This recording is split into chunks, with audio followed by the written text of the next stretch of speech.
Hey, folks, welcome back to the Every Other Sunday game on Actual Play. Tonight, we've got Michael Addison from Nerdy Pub Games. He's running his game Rebels of the Outlaw Waste, coming to a Kickstarter near you soon. All channel proceeds are split between the Black Lives Matter and the Trans Legal Defense and Education Fund. So let's catch up with everybody, and then we'll do a recap and figure out where we're going in the waste from here. How are you, Judd? What's going on? What's new? How's your week? Yeah, things are going all right. Trying this GMing for pay thing, seeing how that works, and that's interesting. It's interesting. It's just a fun thing to kind of stick my toe into while I've got some time. Right. And I don't think it's going to be a career, move, but yeah, it's kind of neat. How many games you got in so far? Only two so far. Okay.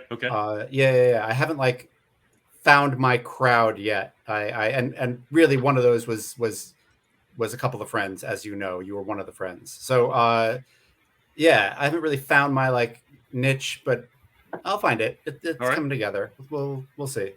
Cool. I'm interested in that process. So I'll probably ask you more about that later on. Cool. Right. I'll be here. How are you, Misha? How are things with you? Pretty good. I got to dress up in my super extra Victorian outfit and go play a fairy for 8 hours yesterday, so that was fun. Nice. I saw pictures of that. That was amazing. Yeah. And then today I've been we combined all of our games into one unit, and it's a lot. It's 3 of the Kallax 2x4s stacked on top of each other, and it's almost full. That's a lot. So nice. Yeah. What is going on and what's new with you, Jeremiah?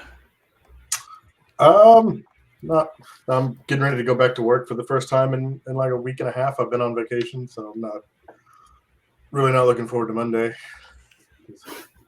Having a week off has been really nice. You're gonna have the worst case of the Mondays. Yeah. I don't even want to think about how many emails are waiting for me. You doing any traveling? Yeah, I went to Denver for 4 or 5 days. Nice. Yeah. Michael, how are you? Hello, doing great. You're ready to jump into the Outlaw Waste? Yeah. Let's play some Rebels of the Outlaw Wastes. Excellent. All right. Last time we played, we did a session 0, so maybe we should recap that, and then you're off to the races from here. Sounds good. Yeah, let's talk a little bit about the world that we all created together. So we have decided that our world is going to take place in it's 20 years out from the 1990s. Civilization as we know it crashed in the .com bubble burst, and there were waves that we don't really need to explain too much, but pretty much everything collapsed. And now in the ruins of Florida, the last bastion of civilization is the community of tomorrow, with a giant, very familiar geodesic sphere in the center that is run by the Imagineers, who are technocrats that rule over the folks that have kind of aggregated around this community for mutual survival.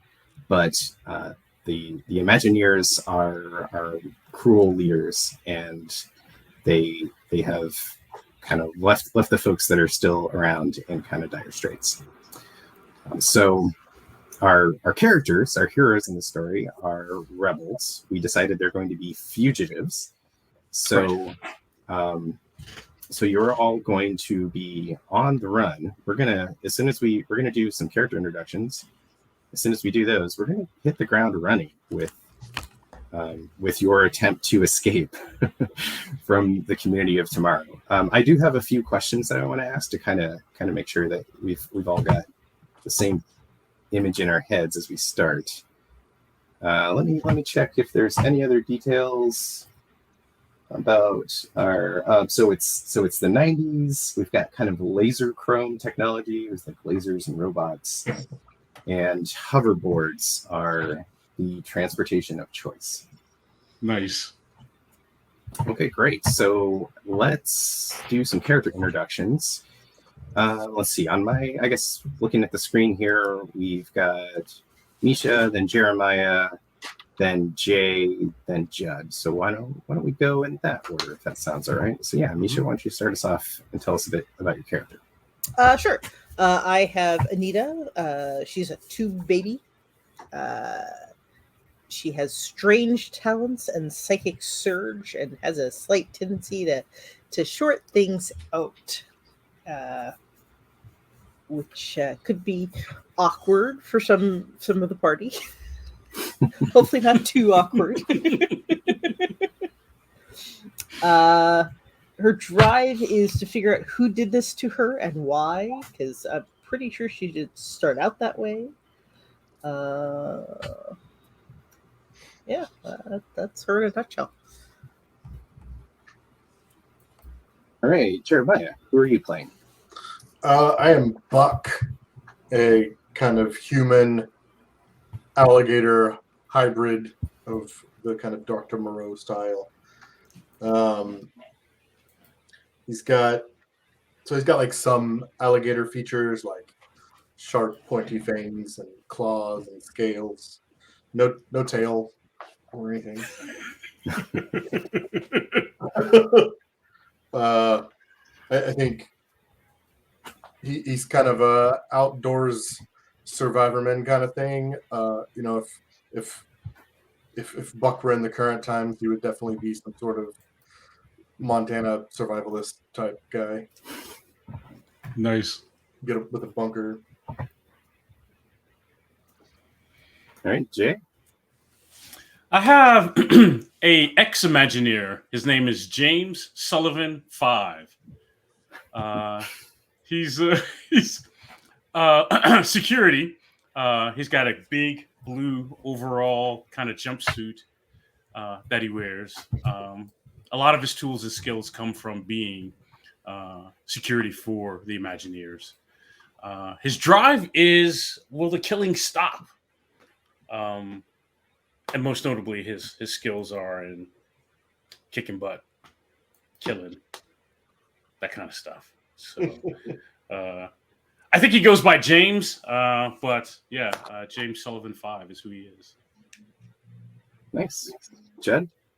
Yeah, I am playing Abrabot, which is a robot who was in the Hall of Presidents back at the amusement park and played Abraham Lincoln. I think they have taken the fake skin off, but then they put the beard back on for some reason. They just liked it. They miss being able to like touch it. Otherwise, you wouldn't know it was Abe Lincoln. You got to have the beard. And Yeah. You got to have the beard. I think they're figuring out if the stovepipe hat is like one step too many. But they are, kind of figuring out who they are and what they are and what it means to, be a sapient being and all that stuff. I think that, Nice. like Abe, I think they're kind of like long and lanky, and probably kind of kind of a long, lanky robot machine. That's Aberbot. Great. Okay, so I got a few questions to run through here. Let's start with you, Jay, since I kind of see James as being the person that everyone is going to be working together to try and liberate, possibly along with Aberbot. But this seems like a good place to start. So what did you do to transgress against the rules of the Imagineers? I think we discussed last time that you have a black mark on you. I do. A target on your head. What do you think you did that put that target there? I think with my drive being, will the killing stop? I think maybe I tried to stop it, right? Maybe I tried to have a conversation and not go straight to bringing the violence to whoever it is, maybe a crowd, maybe some individuals. Maybe I was, hey, maybe we should do this. You can go do that, right? And I was trying to have a conversation about it. And the other Imagineers didn't like that. And they told the boss Imagineer. And I think that's where I think it escalates from there. Maybe I was, couldn't we have more conversations instead of just pushing folks around? And then that turns into, you're trying to be an Imagineer or you want to be a civilian, right? And, Right.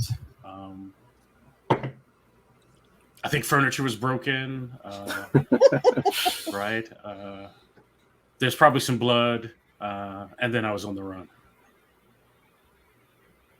All right. So what warning do you think you had that the enforcers were coming for you? Do you think you had any time to prepare? No, I don't think I did. I think the conversation was going bad. I don't remember who hit who first, right? But I think I finished the fight. But it's it's your manager, right? It's your boss, Right. And so right? You got to get moving, and I think that's what happened to James. I think he knew he didn't have time to do anything else but run, right? And get out and far away as possible. So I think he's got zero time. I think. I think the gig is up once he walks out of his manager's office, right? Okay, great. So I think that brings us to Judd then. So, Judd, I was imagining Aberbot was taken kind of out of service. I think that was a detail that we had talked about last week, or I guess the previous week. So why were you taken out of service? So you would be like in a lab awaiting repair or awaiting analysis. Yeah, I think Aberbot wanted to be the best Aberbot they could be, so they did a bunch of they read up on Abraham Lincoln and presidents, and they would make corrections like, oh no, actually, it's not how that went, so he would literally the voiceover would come on, and he'd be like, well, actually, I was. There are letters where I say, and just that kind of stuff, probably mostly about soft peddling the Civil War, Abe-splaining, love it, and he probably jumped over to other presidents too. He probably walked into other he got obnoxious. I think he got straight up obnoxious about it. Obnoxious Abe. Yeah. Great. So, in spite of that, Aberbot does possess something that is going to be valuable to James Sullivan 5 in his escape. So, what do you think that is? So we'll say that James was instrumental in maybe he led the security team that decommissioned you, that took you back for analysis. Yeah. I think he probably know how unnecessarily strong we were made. Yeah. If he needs some backup, I'd be a good. I'd be a good person to have there. Definitely. Do you want maybe they could there be something about my ability to move through different areas? Once I get out of my cell, I actually have a lot of clearance. Is that possible, or that push sure. too far? Sure. Yeah. I think that I think there might be still some chance that could go wrong, but cool. I think that's a good idea. Good. It's something we can try. Awesome. All right. So let's jump to Buck. One thing we talked about for Buck Jeremiah is that he might have access to the storm drains that kind of run under this community. So why do you think Buck has taken an interest in James Sullivan 5? Oh, interesting. I think Buck is a little sort of anti-authority, and so like just in the like wants to be completely independent kind of sense and just be completely free. So I think maybe one day, while kind of exploring some of the sewers underneath the dome, maybe there was sort of like some precursor conversations to what eventually got James run out of town. Like maybe I overheard some conversations that didn't escalate, and I think I started paying attention to him after that. Like, yeah, here's a man that wants to, get out from under the boot of his boss. All right. Do you think have you made any attempts to communicate or contact James? I like to imagine like something really strange and cryptic, because Buck's probably not like a super sociable person. So like, I wouldn't go so far as to say he was leaving like dead animal trophies, but yeah, like not even as like straightforward as like leaving a note, but leaving something that he thinks makes sense in his head of like, yeah, this is something you would leave for a friend. And James just has no what even is this? How about like maybe little animal bone dolls or something like that, or little talismans or something? Oh yeah, some kind of little animal bone talismans. I like that. Yeah. Nice. Right. So James, you do know that there is something living in the sewers underneath, and it seems like it wants to be your friend, but it's a little tricky.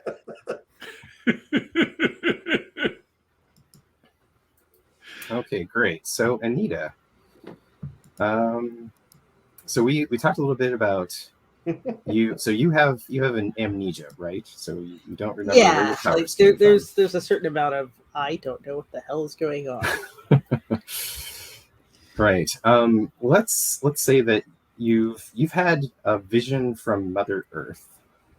So that was one detail that we skipped over. Let's backtrack and talk about that a little bit. So in any game of the Rebels, we have what's called the voice in the waves, and it's this kind of third party that provides guidance and cryptic messages to the rebels in their resistance against the powers that be. So usually it could be like a radio DJ or some sort of pirate broadcast. In this case, we decided it was going to be Mother Earth speaking directly into the brains of our rebels. So the way I picture this working is it's essentially happening through the electromagnetic field of the Earth. So you get this, so you especially, Anita, you are in tune with the Earth's electromagnetic field because of your tube baby abilities. So what do you think that Mother Earth has been telling you about Buck? I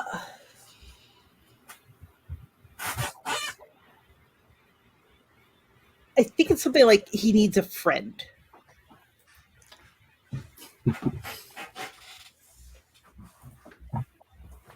Like, not. He needs somebody to keep him from turning completely weird and feral. Ooh. I like that. Because I forgot to mention my drive, which was how do I stop my genome from degrading? Right. Grounding my human side or something. I like that. That's really cool. Awesome. Great. All right. I think it makes sense if we say that that Anita and Buck have been friends for a little while. So maybe you've been sort of either coming with Buck in his adventures into the storm drain, or at least kind of like shadowing him just to make sure that he's not getting himself into trouble. Which one of those do you think? Or if you have a third idea? I think it's she's probably is not good enough to actually shadow him through the sewers plus sewers ew. Yeah. So it's probably more the first than the second. Okay. So, what if Buck has something he wants to show Anita? This Imagineer that isn't like the other Imagineers. Oh yeah, for sure. Yeah. Okay, I think that makes sense. I would definitely mention that. Nice. Okay. And then Misha, what do you think makes Anita essential to the escape plan here? I think she can like short out the locks and stuff and like actually let them get out. Okay, cool. Okay, great. So let's pick up in in the lab where you're being stored, Aberbot. Yeah. Klaxons start to sound. Red lights are flashing in the corridor outside of this glassed-in clean room that you've been stored in, and the security door clicks and slides open, and in breathlessly runs James Sullivan 5, the security guards, the security lead that brought you to this facility. Cool. What do you say, James?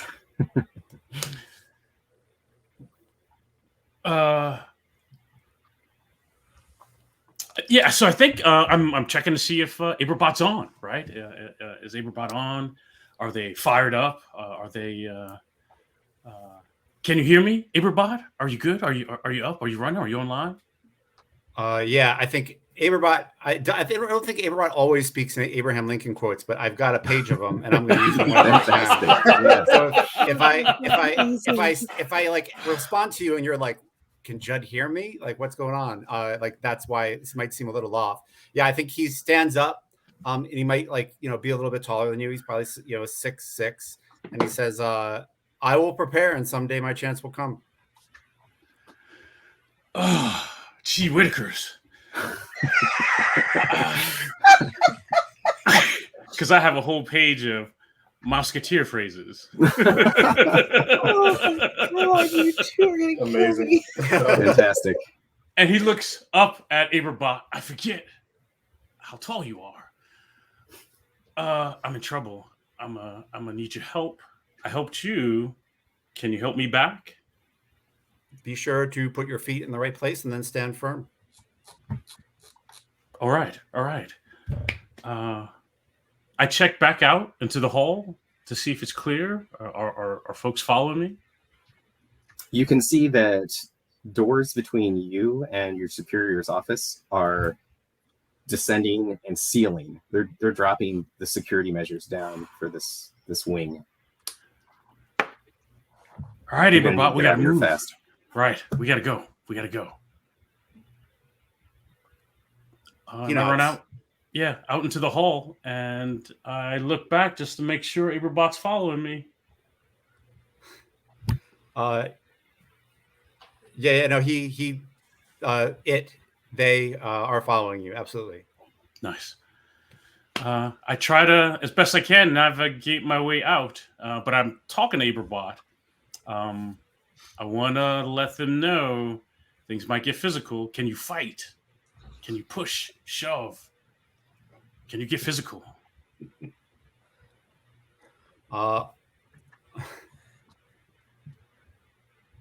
Yeah, he is scanning through quotes, right?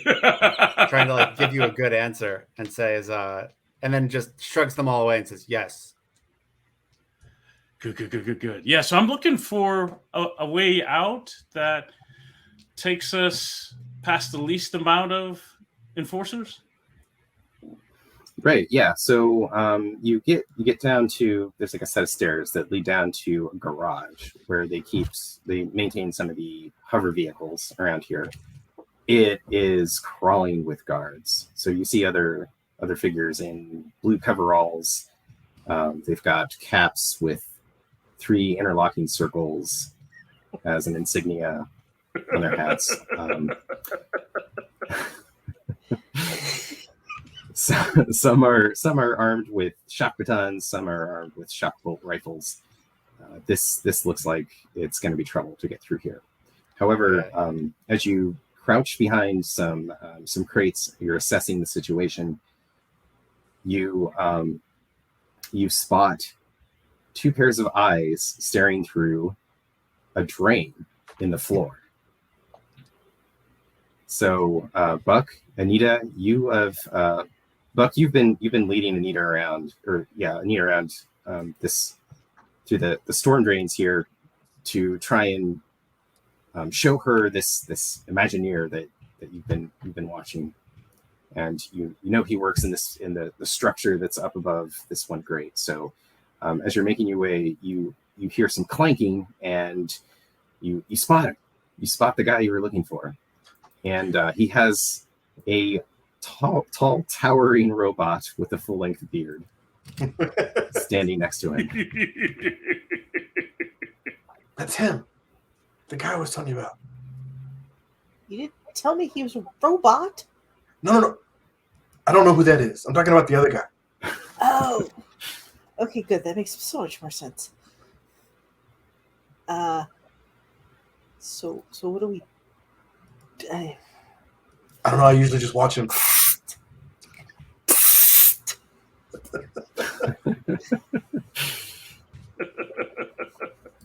Hey, you.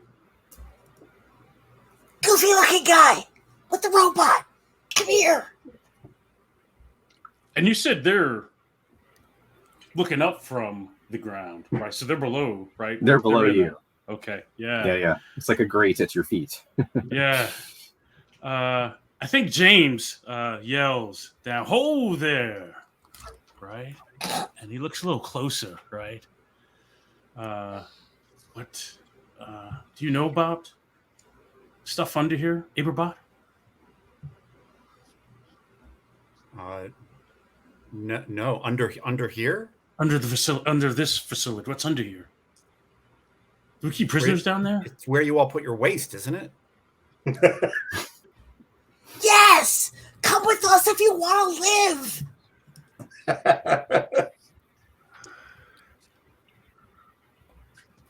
Can you open a grate? Yes. Okay. I think Aberbot rips off the grate. Yeah. Awesome. Let's have our first action roll of the night. Awesome. Let's roll some dice. Okay, so when we do an action roll, you get to choose a skill. And if you have gear that would help you, you can add that in. As a robot, you might have features that could help with that. So this can work as gear. I don't quite recall what you selected for your features for Aberbot. I don't know if I did that. Well, you know what would make a lot of sense? Power servos. That works. And I put that in gear? Yes. Or features? That's either one, whichever is easier for you to keep track of. Okay. And then I believe those give you a D8. So it might make more sense to put that under gear. Okay. I will put them under gear. Yeah. And then do I use muscle with that or? Okay. Yes, that's a good choice. So your choice of skill is going to determine what outcomes you can buy. But that makes sense. And then interesting. If you would like to describe what you're doing in a way that matches your look, like either style within your look, that'll also give you an extra D6 to your roll. Oh, interesting. I don't think either of these things really plays into my look too much. Okay. I think he kind of operates across his look a lot. But yeah, I mean, I guess what should I roll is the question. Am I going to roll the D8 for the power servos? Do I roll D10 for the muscle? Yeah, so you'll roll both. So you'll roll a D10 for your muscle and a Awesome. D8 for your power servos. Cool. And then we're going to look at each die, and any die that is 4 or higher gives you a success. Cool. I will roll both of those. And Okay. I got a 1 and an 8. Okay.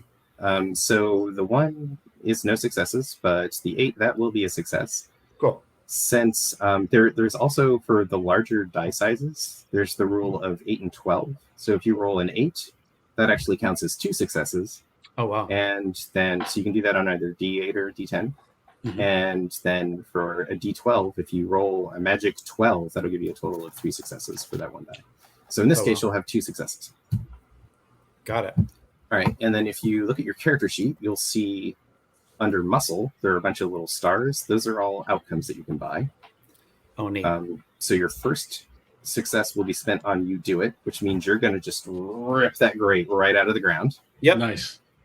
And then you have an extra success you can spend. And that can be on no blowback, which means there won't be any consequence, any complication for your action. And then there's a few other things that you can do as well that are dependent on that skill. Cool. I think I'll do no blowback, and I'll like put the grate in like a space where a fix-it bot might put something that was broken, and just say, and just kind of like, we'll fix this later. Like just act a little bit like how a fix-it bot would act in this space. I don't think it's going to last long, but it's something. But the grate's open. Awesome. All right. Well, the klaxons are still going. The guards that are in this room, they are starting to like fan out, and they're looking through other entryways. The noise and confusion is actually working in your favor, so they don't hear the wrenching sound of this grate coming up from the concrete floor. Cool. So you have an opening. Yeah, you set it aside so it won't draw any suspicion. And in the dim light below, you can see what looks like a big, scaly alligator person and Afro-goth biker. I'm the Afro-goth biker.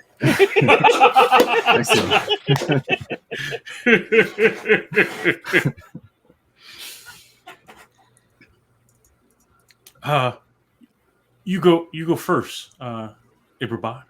I'll be right behind you. I'm a slow walker, but I never walk back. Fantastic. Just imagining 2 very long, like spider-like steps down into the grate, and you're in there. I watch to make sure he doesn't get eaten, jumped, or beat on, and then I follow him down. All right, so you're standing in a storm drain. It stretches off in either direction. So the way you came, Buck, everything was all clear, but you hear some commotion coming back from that direction. It sounds like mechanical whirring. Like, that they have security grates that they drop down to keep alligators out when the rainwaters are high. So it sounds like those are being dropped back behind you. In the other direction, there's it gets a little bit maze-like up ahead, but you have spotted before a location where they're doing some repairs. Perfect. So there's an old safari hotel that's being renovated, and there's a crew that kind of doesn't take their work seriously, and they'll throw their lunch scraps down through the grate next to where they park their hover van. Perfect. So that there is an unattended van there. Oh. Do the storm drains do they lead all the way out of the city or no? Yes, you could try to find your way out the city that way too. Yeah. The van sounds more exciting. Yeah. Come on, I'll drive. Yeah. Nice. So I kind of like start shuffling down one of the tunnels and be like, follow me, follow me. Okay, let's have you make an action roll to see if you can navigate your way through this maze of tunnels. Okay. So you're choosing a skill. Yep. And okay. Would wastes probably doesn't. Okay, that's like outside, right? Wastes can include ruins and old buildings and things. So yeah, you can apply. It's essentially survival skills. Because that was my first thought as far as because I'm imagining like I know my way down here relatively well, but it's a matter of can I do this under stress? Yeah. Okay. So I get that, and then I'm not actually swimming. So you mentioned how they like drop their food waste and stuff like that. So I'm gonna use my keen smell to help me follow the scent trail to these sandwiches and discarded fruits and vegetables and whatever else. And I think that's all that makes sense. I got a 9 and a 5. Yeah. Okay. Nice. 3 successes. Why is it rolling an extra? Oh, wait, no, sorry. Oh. I see what I've got a 5 and a 4. 5 and a 4. Oh, okay. 2 successes then. The top one is the addition. That was confusing. Yeah, 5 and 4, so 2 successes. Cool. All right, great. So you're gonna be able to find a path through. So that'll be you do it. That's your first success. Yep. And then you have one other success to spend. And it doesn't have to go in order. Like once I do it, then I can just choose any other one. Yeah, you can choose anything else. Yeah. Oh, interesting. I'm gonna choose find extra. Ooh. Okay, great. Yeah. So you find your way through the maze. As you get to where the construction is being done on this old hotel, you spot some equipment, like some rusted equipment that somebody gave up on trying to repair and just kind of tossed it into the drain. Oh. You have a laser drill. It needs a little bit of repair. But it does, like, you check the batteries, it looks like it does have a little charge. Okay. That sounds like fun. All right, so you're at the grate that opens up to where this construction's happening, and you can hear the thrum of the hover van on the other side. Since you didn't choose no blowback, we're going to have some blowback. Yay. So as you're you were saying, hey. we got to interface with all the parts of the game. I know. Yeah. So as you're brushing the slime off of this laser drill, you see a pair of booted feet walk past. It looks like the team that's usually not very observant, not very alert around this truck. They have caught wind of the alert. They're on alert out there right now. Oh no. There's a van we could steal. Right up there. I don't suppose you have an access card, do you? I might.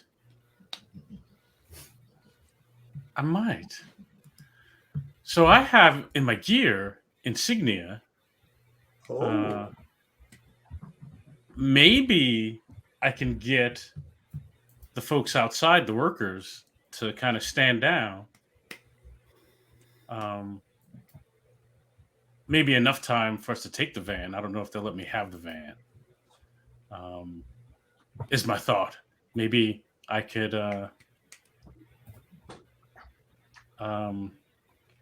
what's the word?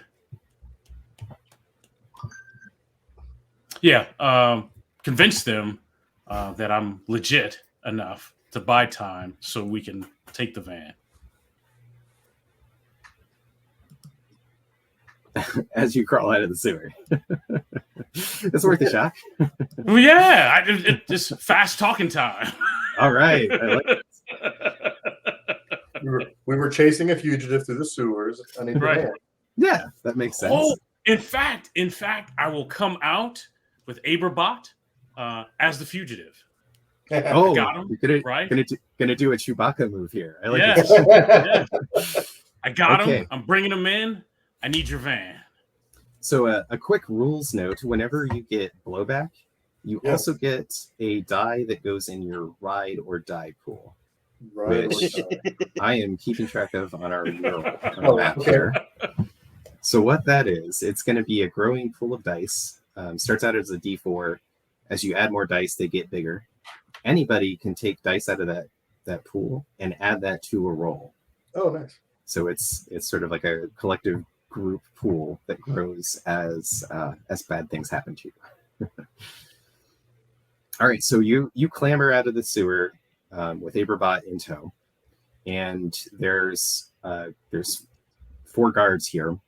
They've got blue overalls, red blue caps. 2 have shock rifles and 2 have stun batons, and the guys with rifles point their rifles at you and say, "Who goes there?" It's James Sullivan 5, and I'm trying to show my insignia in my overalls. I got the guy, right? He was down in the sewers. It's messy. It's nasty down here. I'm taking him in. Can I use your van? I'll bring it back. All right, let's have you do an action roll and see if you can convince these folks to go along with your plan here. Yes. Unfortunately, I think you're going to say I need to use sway. Unless you want to be, I mean, you could try to use like your physical presence to intimidate them. You're going to have better options with how to spend your successes if you choose sway, but it's up to you how you want to do it. I was going to say my sway is only a D4. It's horrible. Right. Right. You are, since you're using your insignia, that is just going to give you a flat extra success on top of whatever else you roll. Oh, okay.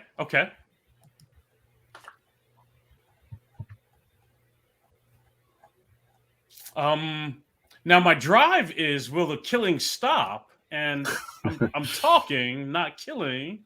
Is that helpful? Is that useful?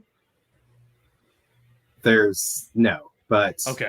If you can describe this action in a way that that incorporates your look, which it kind of sounds like you're trying to use your appearance as a jackboot to intimidate these guys, then you get an extra D6 for that. All right.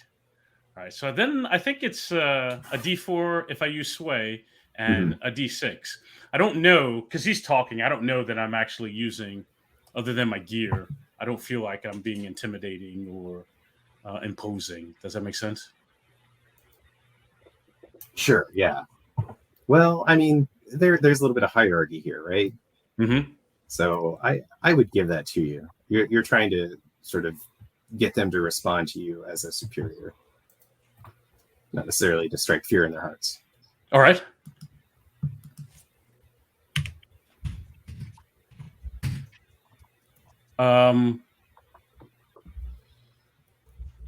So would that be muscle?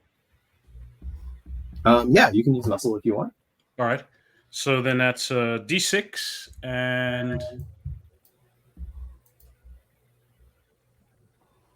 2D6. Okay. And there that is.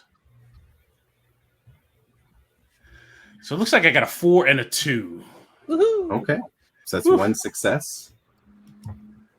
And then 1 for my insignia, right? Yep. So 2 total. Nice. Okay. They stop and lower their rifles and snap to attention. Oh, I like this. So you have 1 extra success that you can spend. Yeah. It's gonna have to be from the muscle options. So okay, yeah. What look at those. See if there's one there that. Yeah, I think no blowback, right? I think Okay. I do it, and then there's no blowback. Okay, so you've got their attention. You've created an opportunity here. And I'm hoping I can get them distracted so that Buck and Anita can get into the van too. In fact, yes, I get them to help me load Aberbot into the back of the van. Okay, they'll do that. All right, and then maybe Anita and Buck can sneak into the front of the van. Ooh, I like that. Sure.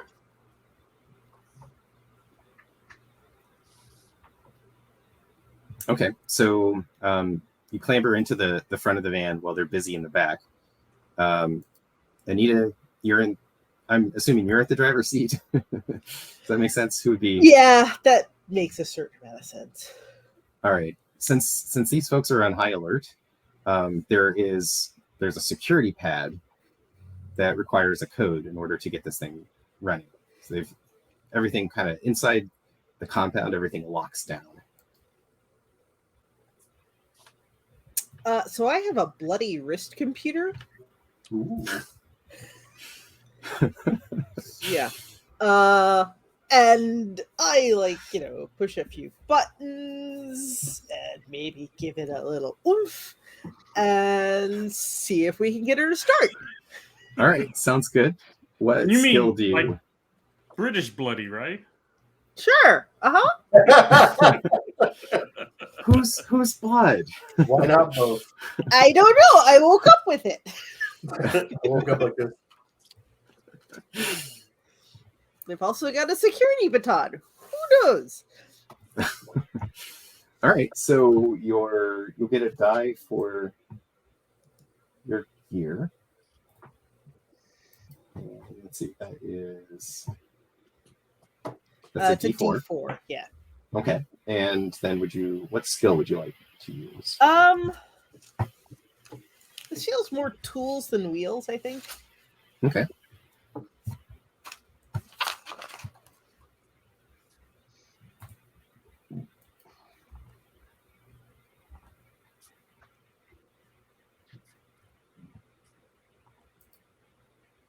Ooh, I got a 4 and a 2. Wait, wait, that's not. nope. I got an 8 and a 3. Hey, that's 2 successes. Nice. Okay.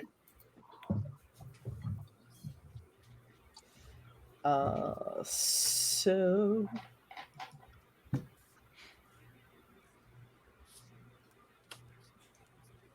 yeah, I'll also pick no blowback. That seems to be a safe bet here. For All right, now. So we'll say maybe you've got like a little cord you can pull out of this wrist computer and plug it into the console of the truck. You know a little bit of techie stuff, so you type in an override code and unlock the lockdown. So the red panel turns green and the hover engine roars to life. You feel the hover van buck as it raises up off the ground. It knocks the guards in the back kind of like off their onto their heels a little bit. So you've got 2 in the back there with you and 2 more on the ground. So we'll say there's one with a rifle, and we'll say that the 2 guys with the rifles on the ground and 2 guys with stun batons inside. And they look at you, James, and then they look up at the cabin and say, "Hey, what the hell's going on?"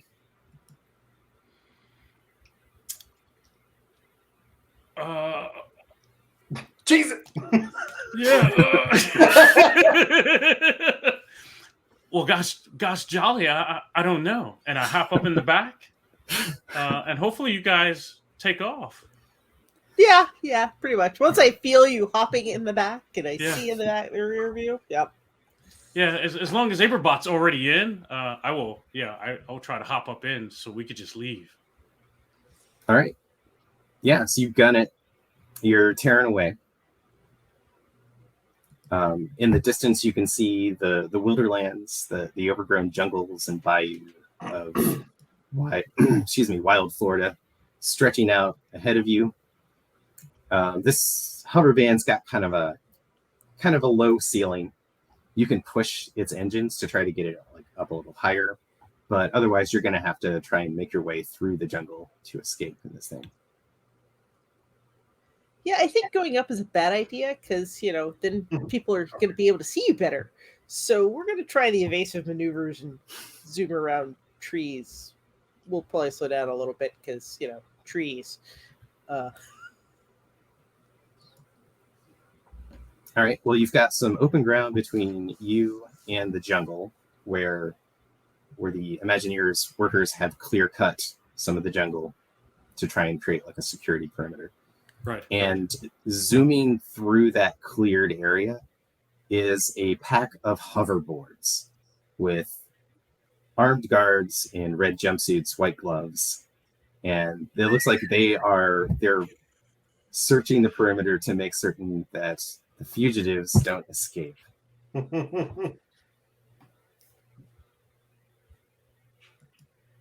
All right, so Anita, you're gunning it for the jungle. I also have a radio handset. Ooh. And so I squeal into it. Quick, I saw them escaping into the bush. I'm in pursuit. Circle around and see if you can flank them. Fantastic. All right, let's have you do an action roll to see if they'll buy it. So so that sounds like sway, and then you can add your D8 for your handset. And there's anything else you want to throw in there too? Oh, that's 2 double deuce. Oh no. Okay. 0 successes. All right. Over the radio, you hear the reply. Negative. Your vehicle has been compromised. We are deactivating your controls. Oh no. Please bring the vehicle to the ground and comply with our security forces. Enjoy your stay.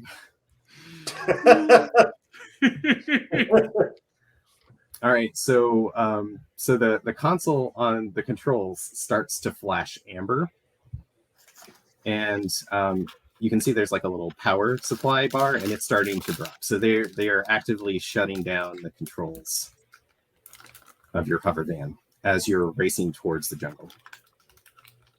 And technology sucks. So Buck, what are you doing while you're sitting here in the cab next to Anita? You can see that there's three hoverboards closing in on you. The controls are failing. Ooh. Oh no, I have multiple ideas.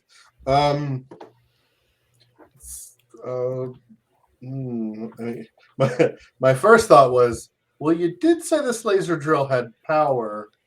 What if I tried to interface it to the van, because they wouldn't be able to cut off this because it's physically there. Yeah. And then maybe I can power the controls with what's in this laser drill. I love that idea. All right, yeah. Choose your skill. I'm gonna go with tools.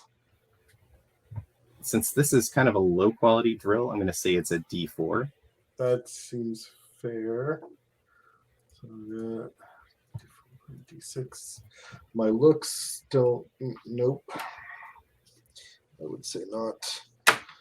No, none of that either. Ooh. What's the weather like right now outside in southern Florida? Oh, it's stormy. Damn it. So I have scales. I see. Weather, I always have a D4 boost. In cold weather, I have 1 hazard. Hopefully rainy doesn't mean cold. Hopefully it's warm and cold. Or warm and rainy, not cold and rainy. Yeah, it's still Florida. Okay. It's warm. Yeah, but probably not hot enough for me to get my bonus. Because of the rain. I mean, I'll take it. It's not a cold rain in Disney. Yeah. Well, yeah. If it's Right, hot weather, I true. get just a D4 boost. I assume that just means an extra D4. Yes. Okay. Oh, there we go. Oh yeah. Well, yeah. It's Florida. It's hot weather. So yeah. Yeah. Go for it. Add your Cool. D4. All right, that worked out. We'll just see what happens. I got 1-4. All right. That's a success. You get it powered up. Yeah. I really want. I really wanted 2 because I just remembered that with my my Doom bug calling that I always have the option of making it explode. Right. All right, so you hotwire it. You get the engines start to power back up, and you start to pull up underneath the trees of the jungle. The hoverboard guards have made eyes on you. They are still closing in behind you. So your blowback is going to be that they close ground. It takes you a minute or 2 to get it hooked up. Sure. So they are now on top of you.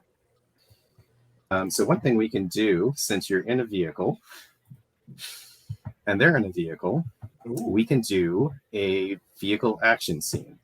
Yeah. So actually, Jay, if you wouldn't mind sharing my shared screen. Yes. I can show you what we have here. This is the Vroom. So this is a vehicle relative order and orientation map.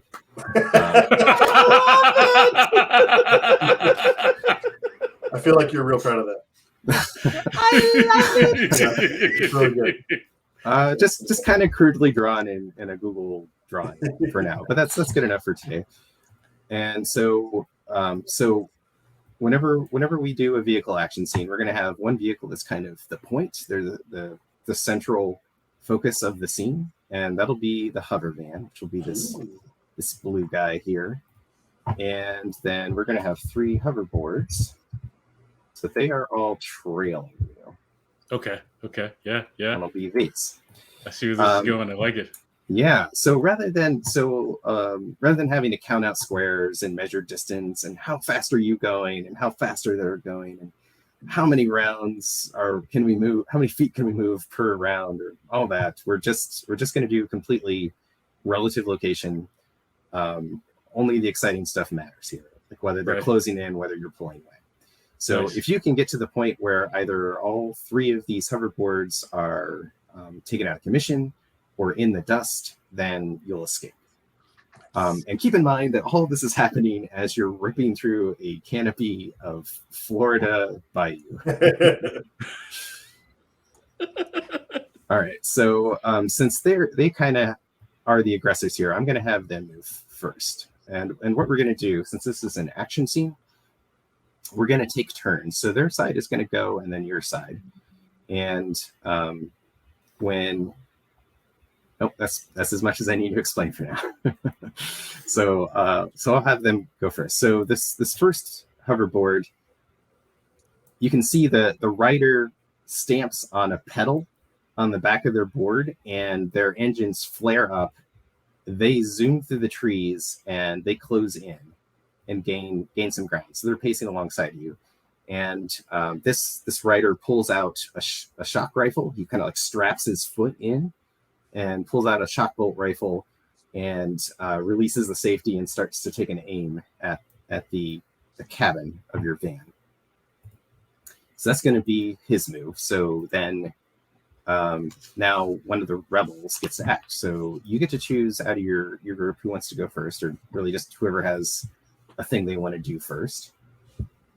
I was going to volunteer because I'm in the passenger seat and I feel like he's looking at me. Sounds good. I'm going to. I've got a supply of bolas that I use for hunting. So I'm just going to sling some at him and hope to get him and/or his board all tangled up. Cool. All right, that sounds like bullseye. Yeah, bullseye. And then add your die for your bolos. That seems like a real cowboy kind of thing to do. It is a very cowboy thing to do.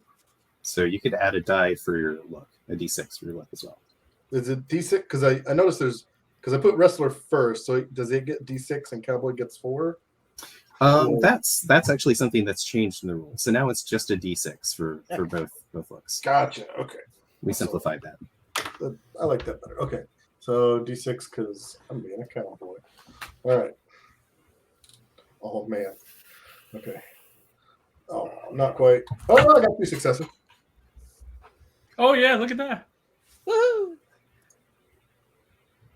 Okay, great. 3. Okay, so you hit him What is it? It's 2, right? Yeah. for 2 successes. 2 successes. Yep. Okay. I'm gonna say. So my first one is I do it. So he's getting all tangled up. Yeah. And then I'm gonna use my my Firefly feature. So for all skills, I always gain the outcome, make it explode. Uh-huh. What I'm picturing, and I don't know how far I can push it, what I'm picturing is he gets tangled up, slams into one of the other hoverboards, and there's an explosion. I like it. Okay, so yeah, so him getting tangled up, that's gonna push him back to trailing. And as he's bumbling around, he slams into this other hoverboard. He's gonna explode, so he's gone, and this other one's gonna be damaged. So Nice. I'll just put a little tick on him so we keep track of some damage. All right, that'll work. I can imagine Buck letting out like a big loud yeah. Tips his hat. Great. All right. So the one that's damaged, he's still trying to like get his board back under control. Right. This other one, he's feeling a little cautious after he saw his friend get hosed. So he's going to aim his rifle at your turbines in the back to try and damage your hover van and slow you down. So he's taking a shot, and Anita, since you're in control of the vehicle that's being targeted here, you can make a reaction roll to try and avoid the damage that you're about to take here. Okay. Wheels? Yeah, roll wheels. And then the van itself is a D6 gear.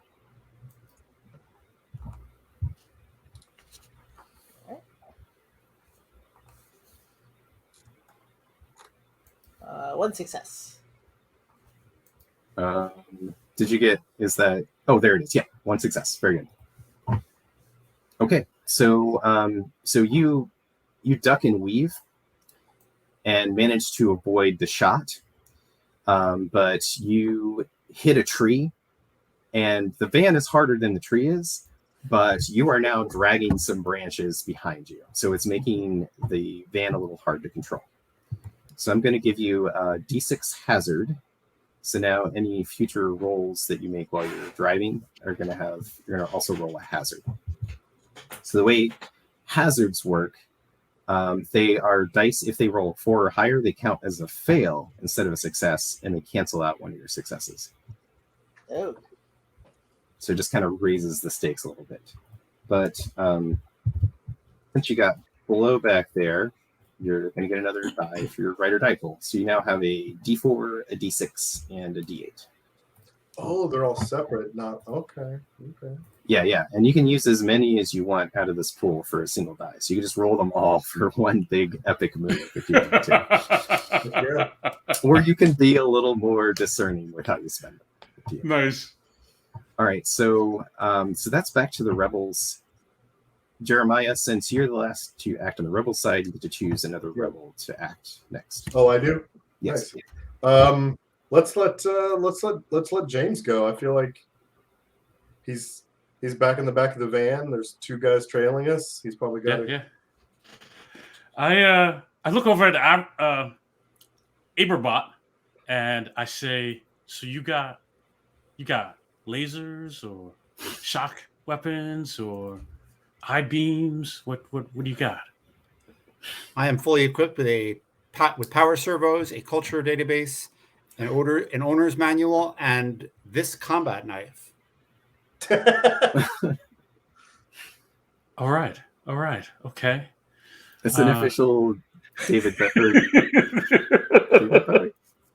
It's an official Bowie knife. It's of David. His name is David Bowie. Yeah, so I think James lets out a sigh. He's like, man, it's never going to end, is it? And he pulls his Imagineer cap back on and he puts his goggles back on. That's my mask of death. So I'm using that feature. Dang. I think he kicks open the back van door as he releases his baton. And I think he jumps out the back of the van onto a hoverboard. Ooh. Nice. Okay, so you're gonna leap onto one of their hoverboards. Yes. All right. Let's. I have feel you like I make got a an- better shot at that than trying to throw something. I love it. All right. Okay, What proof of skill? this idiocy. Exactly what we're looking for here. So what skill would you like to use for that? I'd like to use whoop ass. All right, that sounds good. Oh, you can let me do it? All right. Yeah, absolutely. Yeah, you can use your martial training. All right. So Do my that. whoop ass is a D10. I get a D6 for the baton. Yeah. All right. And I think my mask of death, I think it lets me do a reroll maybe. I can't remember. It gives you an extra success when you're intimidating somebody. Oh, well, it looked good in the scene. So Yeah, that's All what I gave you that for interacting with his guards. Yes. Yeah. All right. Cool. Okay. Here we go. Oh, it didn't like that. Okay, what did I do wrong here? There's a D6. There's a D10. Doesn't understand that. 1d10 plus 1d6. All right, there they There go. it goes. It looks like a 9 and a 4. Successes. Yes, All right, 3 successes. I like it. All right, how you want to spend them? All right, so I did whoop ass. I do it. Yep. So you land on the board. I want to say no. Well, before I say no blowback, if I say disarm, can I kick the guy off the board, or is that different? What? And I'm Yeah. good either way. Yeah, that would be different. All right. So then I want to do you do it, no blowback, and more damage. Ooh. Okay. All right. So which board do you want to jump on? I'm going to use our little purple token here to represent you. I'll take the one on the left. Okay. Yes. All right. So he's wounded. You jump on the board and fly to the air. Just an amazing leap. And crack him across the back of the head with your stun baton. He's strapped in. He's a little bit dazed from your attack. His rifle drops. He was pointing it at the van. You've now got his attention. Awesome. The one on the other board sees his friend in trouble. He's going to come over and help. So he's got a stun baton too. So he's going to take a swipe at you. Nice. So you can make a reaction roll to avoid this. So Okay. you're gonna take 2 damage from this attack. All right. So you could use whoop ass if you wanted, or if you just want to dodge out of the way, that would be moves. If you want to just try to endure it, you can roll muscle. You're free to be creative about how you respond to. Right. No, I think we got a slap baton game going on. What's happening? Can Well, I around do the slap like a baton. break check to keep the guy from assisting his buddy? Ooh. Oh, okay, yeah. So we could have you react instead of James to this. Yeah, sure. Perfect.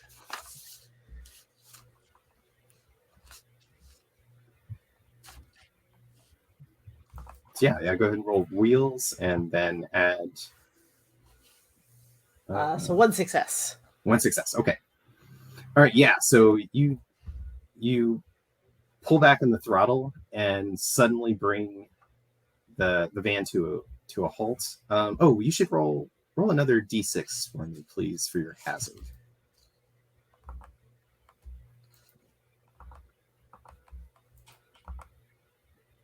Okay, so 3 is fine. So you're good. So you keep your success. All right. So as blowback, though, I'm gonna say that he is now in your grill.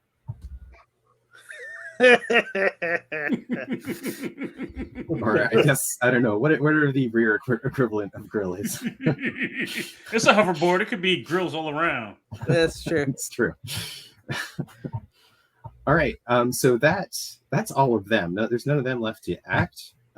We still have Aberbot to act. You're right there in the back of the van. The doors are open. What would you like to do? Yeah. I'm gonna pull the hoverboard onto the van while pushing the guy out. Sounds great. All right, that sounds like muscle, right? Sounds good. And you could use your power servos for this if you wanted. Cool. I will do that. I don't think anything else will really fit. And we have another die in the Raider die pool. So we now have up to a D10. Oh wow. In Raider die. I'll throw one more die in there that we've got. I'll put a D6. Actually, I'll use the D. I think there's a D6. Yeah. Cool. I'll throw a D6 on top of everything else I'm rolling here. All right, great. Here we go. Yeah, not great. No successes. Yeah. The 7 up top. Yeah, nothing. Cool. Yeah, I think I put my hand on his shoulder, and he kind of slips out. I just didn't realize people can move that quickly. I don't think I've done this very often. Cool. Right. I would hope not. Because that's very frightening. All right. I'm imagining some kid in the front row and you're yanking him off.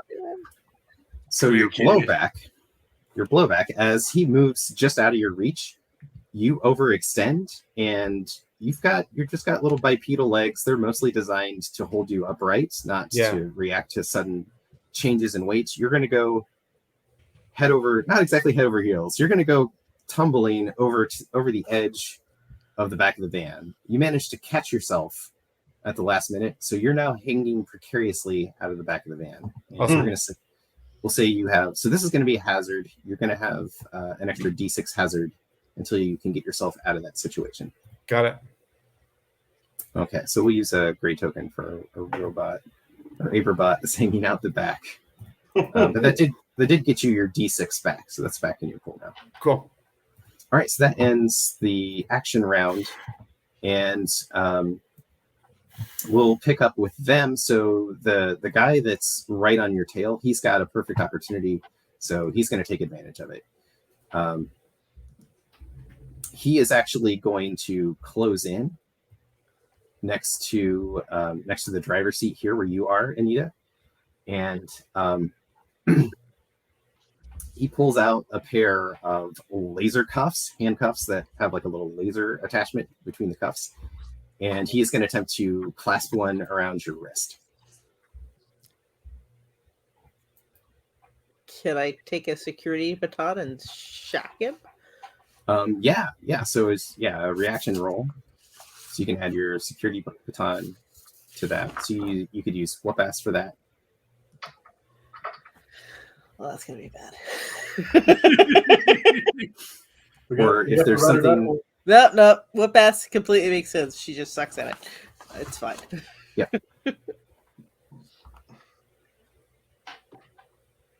One success. Okay, so you manage to fend him off with your shock baton, but you go careening into another tree. You've done some damage to the van, and there is now smoke pouring out of the front of the hover van. But at the last minute, you managed to right it, but you're still going. He didn't manage to get your wrist clasped, but he is right there by the driver's seat. Since Jed, since you were the last to act in the previous round, you get to choose who goes first. Okay. For the rebels this time.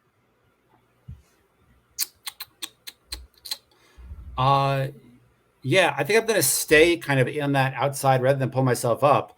I'm going to kind of pull myself along the side and keep after this guy who is now pacing us on our left. And yeah, I think I'm going to try to like get on, like jump on the hoverboard so that he falls, like so that it kind of like seesaws him off. Nice. Okay. What skill would you like to use to do that? That is an amazing question. I guess it's moves, huh? Yeah, yeah. If you want to be more acrobatic about it, if you just want to use brute force, you could just muscle. Oh, then I will totally take muscle. Shoulder check him as you land. Yeah.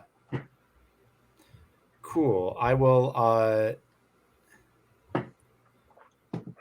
Yeah, I'll take muscle. And what do we have still in the kind of pool? Up to a D10. Okay, I'll take. I'll do muscle and a D8. Nice. And I don't have a D6, but should I keep that D6 there for the hazard die? Yes. Yeah, you're still Okay. kind of precarious, hanging off the edge. Yep. Cool. I would say roll that separately. Got it. I will roll that separately. Okay. So first the D8, D10. Ooh. Two So successes. that's 2 successes. That's great. Nice. And let's see what the hazard die says. Nice. In the clear. So 2 successes. Cool. Awesome. There's muscle. Mm-hmm. So I think I do it. I think there's knockback for the guy who was on the hoverboard. Mm-hmm. And that's it. I think that there might be some blowback. That's fine. Okay. Yeah, so you jump onto this board, send him flying. You land, once again, really long, thin Abraham Lincoln legs. Right. Really only built for one thing. The board flips upside down, and you manage to grab hold in the last, last minute. So you are now dangling upside down under an out-of-control board. So Feels we're very gonna Back to the Future too.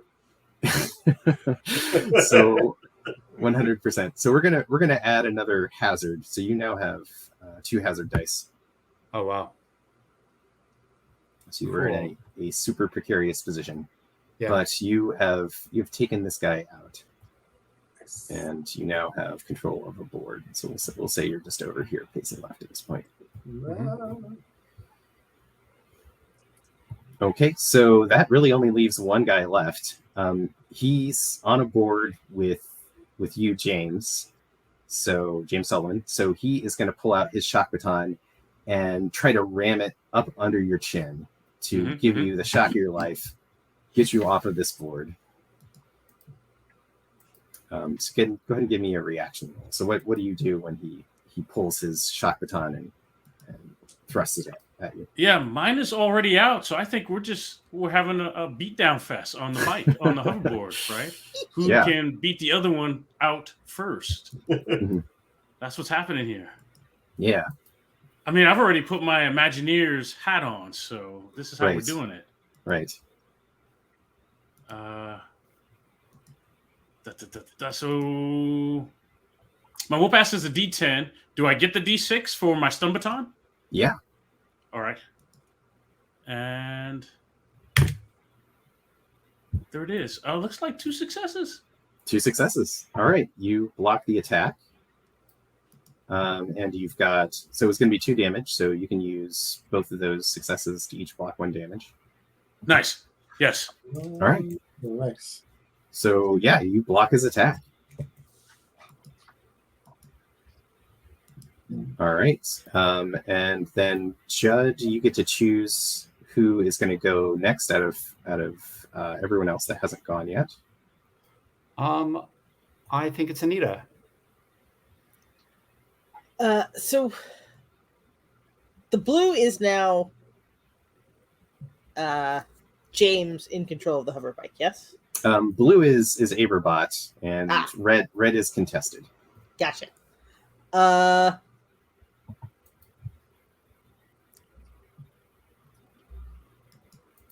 I think I'm just gonna try to keep going through and like try to make it nudge, not leave enough space for this guy to go around me, and hopefully he'll run into a tree as opposed to me running into a tree. Okay. Sounds good. And I'm gonna steal that D4 from the pool. Okay.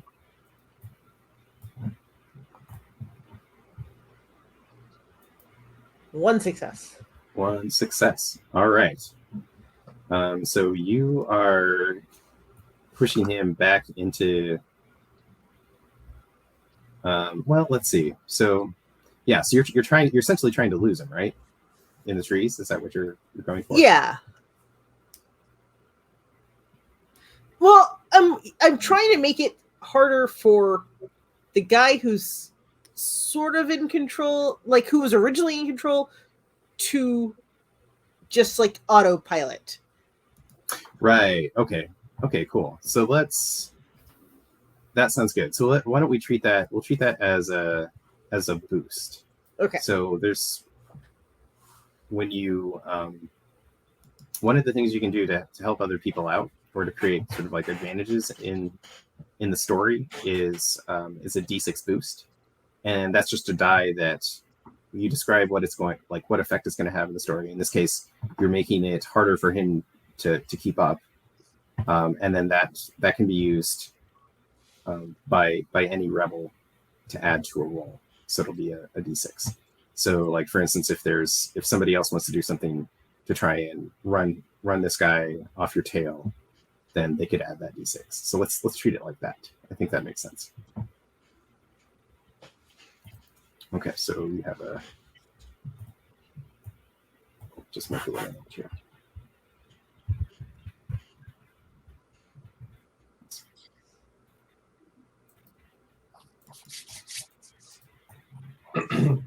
Okay, cool. And then so you're gonna get blowback though. So I think the blowback is gonna be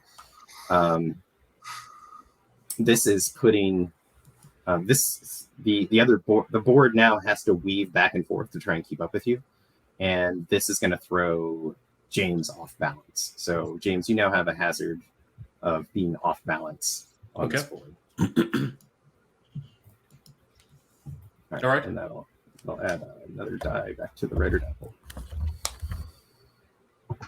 All right. Let's see. So this guy's already gone. So so Anita, you get to choose who goes between Buck and James. Let's see what Buck does. Something crazy. Something crazy. I expect nothing less. Listen, Buck watched James jump off onto a hoverboard. He watched Averbot jump off onto a hoverboard. He's thinking, I can do that. I can definitely do that. So he just like unstraps out of the passenger seat and just runs the length of the van and takes a flying leap at the jackboot that's in control of that hoverboard behind it. Nice. Like teeth and claws, like giant toothy grin, like ah.